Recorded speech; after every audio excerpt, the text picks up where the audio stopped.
इस मामले कांग्रेसे चिंता व्यक्त करी है। कांग्रेसना प्रवक्ता हेमांग रावले नवी मॉडस ऑपरेंडीनो खुलासो कर्यो छे।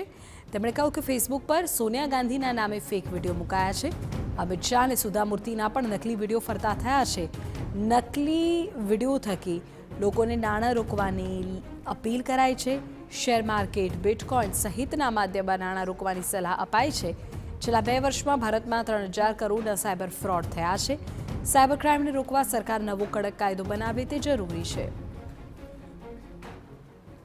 અમે સરકારને વિનંતી કરીએ છીએ કે આના માટે થઈને કોઈ નવો કાયદો લાવવો હોય તો નવો કાયદો લાવે। આના માટે થઈને ફેસબુક ઉપર, તમારે મેટા ઉપર જે કંઈ પણ પ્રકારના નિયંત્રણો લાવવા હોય એ નિયંત્રણ લાવે। આજે તમે વિચાર કરો કે આજે સોનિયા ગાંધીજી, અમિત શાહજી અને સુધા મૂર્તિ, નારાયણ મૂર્તિના નામે આ પ્રમાણે લોકો પૈસા માગી રહ્યા છે અને ટેકનિકલી એટલા બધા અપડેટ છે કે તમે લિંક ઉપર જઈને ક્લિક કરો, એની માઇક્રો સેકન્ડની અંદર તમારા ઉપર ફોન આવી જાય છે અને ફોનમાં પણ તમને પૈસા ભરવા માટે કહે છે। અને દરેક મહાનુભાવો એમ કહી રહ્યા છે કે 21,000 રૂપિયા ભરો અને લાખો રૂપિયા કમાઓ, રોજના લાખ રૂપિયા કમાઓ તમે। એટલે આવા ફિશિંગ કરતી પ્રોડક્ટ જે છે કે જે લોકો સાયબરના માફિયાઓ કરી રહ્યા છે એમની જલ્દીથી સરકારે નસિયત કરવી જોઈએ।